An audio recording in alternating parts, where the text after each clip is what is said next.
Buenos días, que la paz de Dios y su gracia esté con ustedes. Es el primer domingo, día 7 de junio del año 2020. Agradecido de Dios por esta nueva mañana llena de esplendor. Oramos al Dios Todopoderoso, querido Padre. Te glorificamos y alabamos tu nombre. Gracias por ser camino de justicia para los que creen en tu nombre. Que hoy, Señor, este mensaje llene tu trono de esperanza viva. Que tu Espíritu nos lleve y nos guíe para que tu palabra sea viva y eficaz. Oramos, Señor, en el nombre poderoso de tu Hijo Jesús. Amén y amén. Quisiera dar un preámbulo antes de la reflexión que he llamado Compartiendo la Gloria. Para esto los llevaré a un episodio que está en el libro de Mateo, capítulo 26, versículos 33 al 35. La palabra dice lo siguiente: aunque todos te abandonen, declaró Pedro, yo jamás lo haré. Te aseguro, le contestó Jesús, que esta misma noche, antes de que cante el gallo, me negarás 3 veces. Marco nos dice, antes de que el gallo cante 2 veces. Pedro enfatizó, aunque tenga que morir contigo, jamás te negaré. Y todos los discípulos dijeron lo mismo. Estoy seguro que para nosotros estas palabras podrían sonar como total fidelidad si las dice una persona cercana a usted. Poder contar con este respaldo implica ser incondicional en todo y para todo. Sin embargo, decirlas al Dios mismo es diferente. Él conoce todos nuestros movimientos hasta la eternidad. Con Él no hay engaño. Jesús conocía de antemano cuál sería el comportamiento de Pedro y de todos sus compañeros. 34 versículos más tarde, el propio Mateo nos dice algo que nos deja con los nervios de punta. Veamos los versículos 68 al 75. Pedro estaba sentado fuera del patio y se le acercó una criada diciendo, tú también estabas con Jesús el Galileo. Mas él negó delante de todos.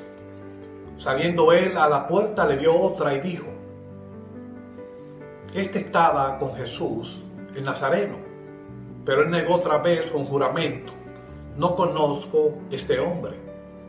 Un poco después, acercándose a los que por allí estaban, dijeron a Pedro, verdaderamente también tú eres de ellos, porque aún en tu manera de hablar te descubre. Entonces él comenzó a maldecir y a jurar, no conozco al hombre, y enseguida cantó el gallo. Entonces Pedro se acordó de las palabras de Jesús que le había dicho, antes de que cante el gallo me negarás 3 veces, y saliendo fuera lloró amargamente. Lucas nos dice algo interesante en el capítulo 22, versículo 61. Al canto del gallo, entonces, vuelto el Señor, miró a Pedro. Para nosotros está claro, Pedro negaría a Jesús en la madrugada. Los que hemos vivido en áreas donde hay gallos hemos oído ese canto en la madrugada antes de que salga el sol. Pero ¿qué sucede cuando vemos este episodio desde el punto de vista de Palestina, en la era de Jesús y con las leyes rituales judías? Jerusalén era considerada la ciudad santa. Por lo tanto, la ley judía no permitía tener aves de corral dentro de la ciudad. Entonces, ¿cómo explicar el hecho del canto del gallo y lo que Jesús le había dicho a Pedro? Me explico. Los romanos tenían una práctica militar. La noche la dividían en 4 vigilias, de 6 a 9 de la noche, de 9 a 12 de la noche, de 12 a 3 de la madrugada y de 3 a 6 de la mañana. Después de la tercera vigilia, o sea, a las 3 de la mañana, el cambio de la guardia romana se anunciaba con un toque de trompeta que era conocido en latín como el gallicinio y en español quiere decir el canto del gallo. Todos los residentes de Jerusalén conocerían ese toque de trompeta a las 3 de la mañana. Y en ese momento Pedro entendió lo que Jesús había dicho, pero entendió mucho más. Entendió la mirada fija de Jesús al verlo por primera vez en el momento en el cual Andrés se lo presentó, y entendió la mirada de Jesús en el patio de Anás, el sumo sacerdote. La mirada de Cristo es pasado. Él conoce quién ha sido. La mirada de Cristo es presente. Conoce quién eres. Y su mirada es futuro. Él sabe lo que puedes llegar a ser. Para el apóstol Pedro significó la transición de pescador de peces a pescador de hombres. De ser Simón a Cefás. Del te amo en 3 ocasiones a negarlo en 3 ocasiones. La pregunta es la siguiente: ¿quién eres tú cuando Jesús te ve y te confronta? ¿Seguirás siendo el mismo? ¿Insistirá en el yo puedo o volverás tu vida al Todopoderoso? Estoy seguro que esto de lo que hemos hablado en el día de hoy del apóstol Pedro lo habrás escuchado anteriormente. Pero la reflexión de hoy no fue hecha para Pedro. Se trata de una persona muy unida a él. Por ende, es hora de cantar a Dios, porque suave y hermosa es su alabanza. Porque has hecho los cielos, la tierra, el mar, porque guardas la verdad para siempre, por ser hacedor de justicia. Dígale al Señor en este momento cuál es su anhelo, cuál es su deseo. Dele gracias a Dios y bendiga su nombre en este momento.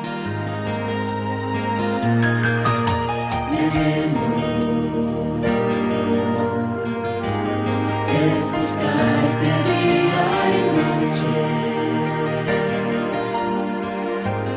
de tu amor y la ternura, de tu espíritu, Señor.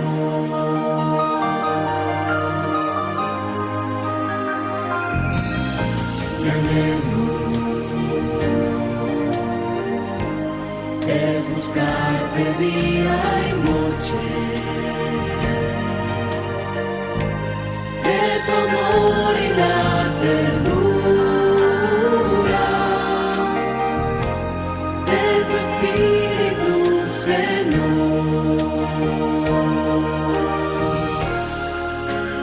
En tu presencia hay plenitud de gozo. En tu presencia, delicias a tu diestra, por siempre y para siempre, me gozo en tu presencia.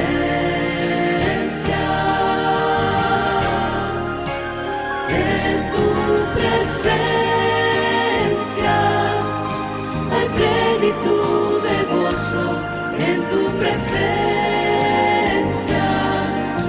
Delicias a tu diestra, por siempre y para siempre, me gozo en tu presencia.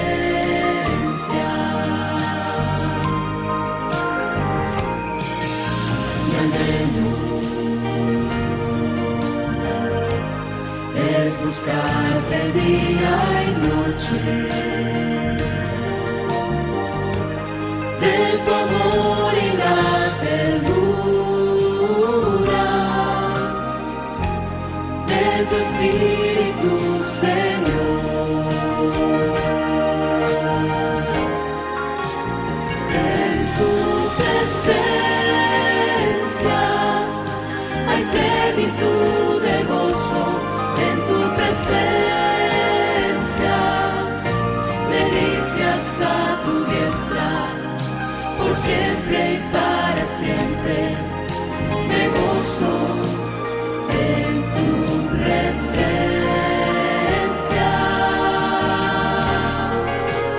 En tu presencia hay plenitud de gozo, en tu presencia delicias a tu diestra, por siempre y para siempre, me gozo en tu presencia.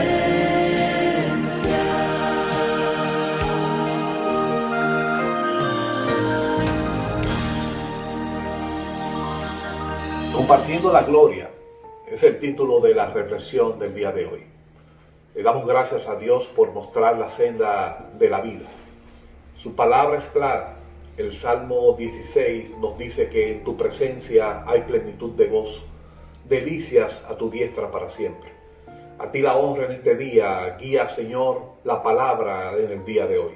Que llene corazones de esperanza en Cristo, y de vida nueva para la gloria de tu nombre. Me gustaría leer el versículo 4 del capítulo 18 de Primera de Samuel para introducción a la reflexión de hoy. La palabra del Señor dice así: Y Jonatán se quitó el manto que llevaba y se lo dio a David, y otras ropas suyas, hasta su espada, su arco y su talabarte. Jonatán era hijo de Saúl. No sería nunca rey de Israel. En su propio ser, él lo sabía. Entregó a David lo que podría ser parte de su primogenitura. ¿Se recuerdan de Saúl, quien también le entregó a su hermano gemelo Jacob, hijo de Isaac? Al leer este capítulo nos damos cuenta de que la Biblia no es un libro donde todo es color de rosa. Es un libro real donde no se esconde nada debajo de la cama. Nos enseña a establecer prioridades y a la vez en sus historias encontramos la doctrina necesaria, la cual si aplicamos de manera correcta nos llevará a la verdad. Andrés es el nombre de quien hablamos hoy. Es el hermano de Simón Pedro, el mismo que siendo discípulo de Juan el Bautista siguió a Jesús. Y es aquí donde aplico el principio, como diría mi nieto, cuando no entiende bien algo que digo o distorsiono nombres en el idioma inglés. Andrés, abuelo, por favor. Andrés no presenta un historial impresionante ni tan marcado como su hermano Pedro en la Biblia, pero estoy seguro que a partir del día de hoy nos dejará una marca en nuestra vida indeleble. Hablar de Andrés abre un espacio dentro de la presentación bíblica para llevar personajes a nuestra conciencia que, aunque significativos, han pasado desapercibidos. Solo en 3 ocasiones se menciona a Andrés en la historia evangélica. La primera en Juan, capítulo 1, versículos 40 al 42, cuando trae a su hermano Pedro a Jesús. Luego en Juan, capítulo 6, versículos 8 al 9, cuando le trae a Jesús al muchacho de los 5 panes y los 2 peces.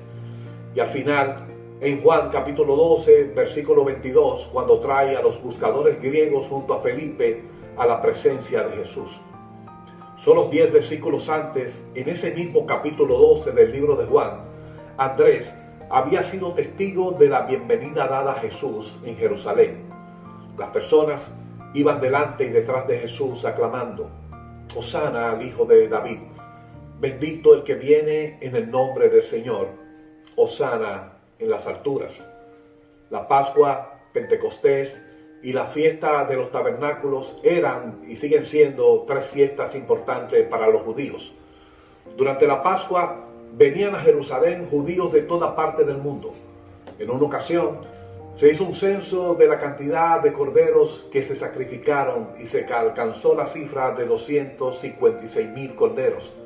Lo interesante era que para que el sacrificio de un cordero se requería un mínimo de 10 personas. Multiplique esa cantidad y le dará aproximadamente 2.560.000 personas reunidas en esa ciudad. Andrés pudo ver a las personas vitoreando a Jesús como un conquistador. Lo saludaban con las palabras Hosana. La palabra Hosana significa salva ahora, y son citadas del Salmo 118 en los versículos 25 al 26. La palabra dice lo siguiente: Oh Jehová, sálvanos ahora, te ruego. Te ruego, oh Jehová, que nos haga prosperar ahora. Bendito el que viene en nombre de Jehová. Desde la casa de Jehová os bendecimos. Si se fijan, el Salmo al final dice: de la casa de Jehová os bendecimos. Aún cuando se lo presentaron a Jesús en su recibimiento, este salmo está íntimamente relacionado con el ritual de la fiesta de los tabernáculos. En ella, los adoradores llevaban manojos de palmeras, arrayán y sauce que llamaban lulab. Iban todos los días al templo con ellos, y todos los días de la fiesta daban la vuelta al altar mayor de los holocaustos. Una vuelta los primeros 6 días y 7 vueltas el último día, moviendo sus manojos hacia arriba y cantando esta alabanza.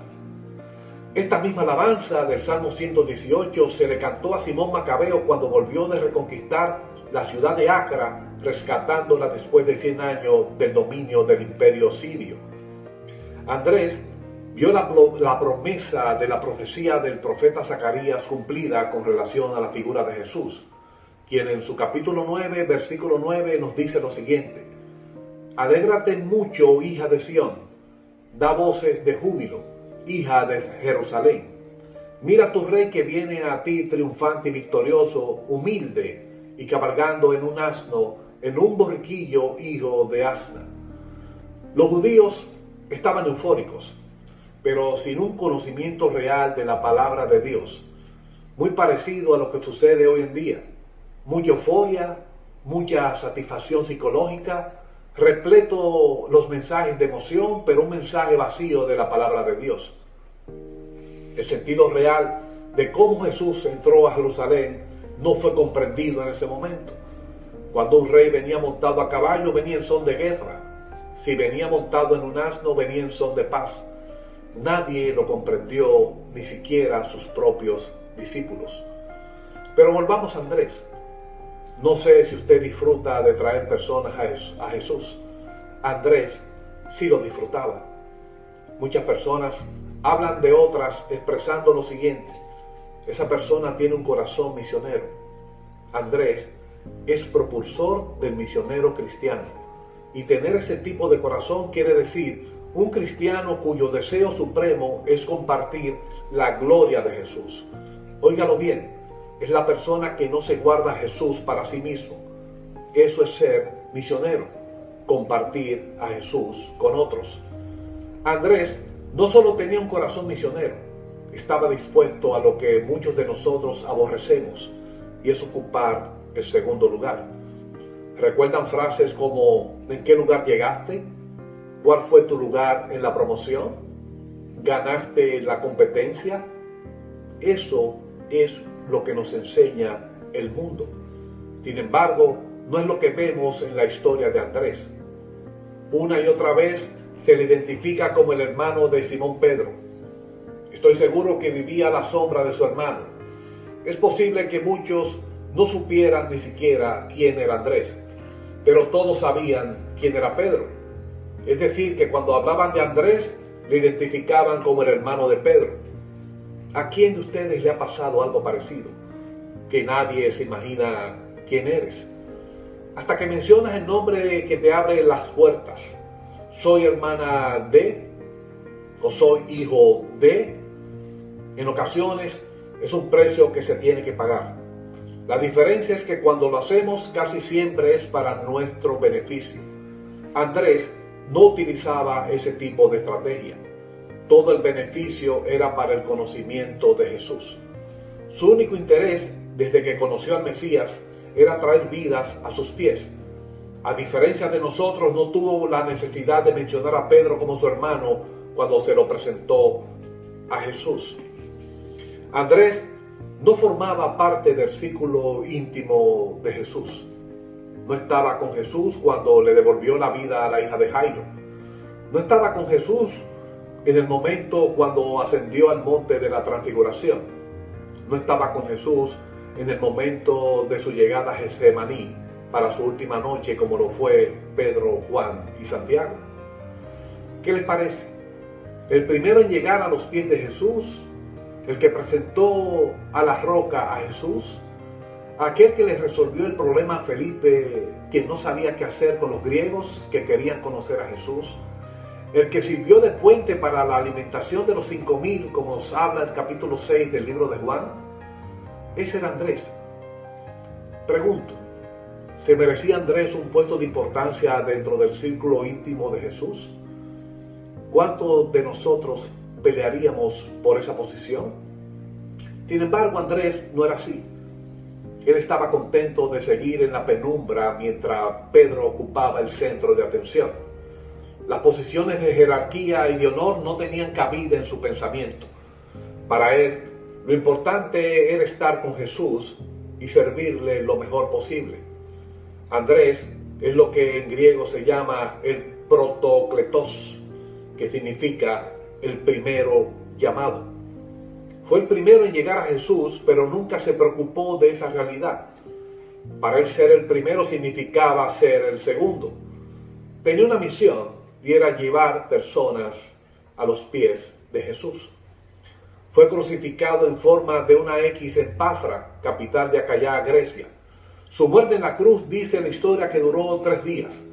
Y en esos 3 días marcaron el tiempo suficiente para seguir predicando desde la cruz la enseñanza de fe que es en Cristo Jesús. Hoy la invitación es: ¿te gustaría ser como Andrés? ¿Llevar personas a conocer a Jesús? Pues avanza. El tiempo corre y Cristo viene. La diferencia es que esta vez no vendrá en un pollino hijo de asno como rey de paz. Óigalo bien, no vendrá en un asno como rey de paz. Vendrá montado en un caballo como rey de guerra para llevar a los que han creído en su nombre a su morada celestial, pero a la vez para juicio a quienes han desechado a la piedra angular. Remontar en ese viaje maravilloso con el Rey de Reyes y así poder tener la vida eterna de calidad será la decisión más importante de su vida en este día. Jesús tiene planes diferentes para cada persona. El propósito para Andrés no era el mismo propósito que para Pedro, su hermano. Jesús en un momento declaró: no vine para ser servido, sino para servir y para dar su vida al rescate de muchos. El recibir y entregar forma parte de toda la vida de la religión judeocristiana. No vale de mucho ser un seguidor de Cristo y quedarnos sentados en los bancos de la iglesia y guardar para nosotros sus enseñanzas. Tomar el ejemplo de Andrés y plasmarlos en nuestra vida es seguir presentando el Hijo del Hombre como el Dios encarnado. Ser como Andrés, segundo y no primero, es tomar el lugar que Cristo quiere para cada persona. Es por esa razón que Jesús nos dijo: el que quiera ser primero entre vosotros será vuestro siervo. Oramos al Dios Padre. Gracias, Padre. Bendecimos y alabamos tu nombre. Te damos la honra a ti, Salvador de nuestras vidas. Agradecemos tu presencia en este lugar, llenando nuestras vidas con tu maravilloso perfume. Ayúdanos, Espíritu de Dios, a ser segundo, con sabiduría y entendimiento espiritual. Que llevemos tu nombre, tu palabra, con reverencia santa. Que así como Andrés entendió su posición, nuestro corazón y nuestra mente se establezca solo en la misión de llevar personas a tu presencia. Y que desde allí pueda mirarlas como viste a Pedro, hablarle como a Natanael y llenar ese vacío que solo tú puedes hacerlo. Oramos en el poderoso nombre de tu Hijo Jesús. Y el pueblo de Dios dice: amén, amén y amén.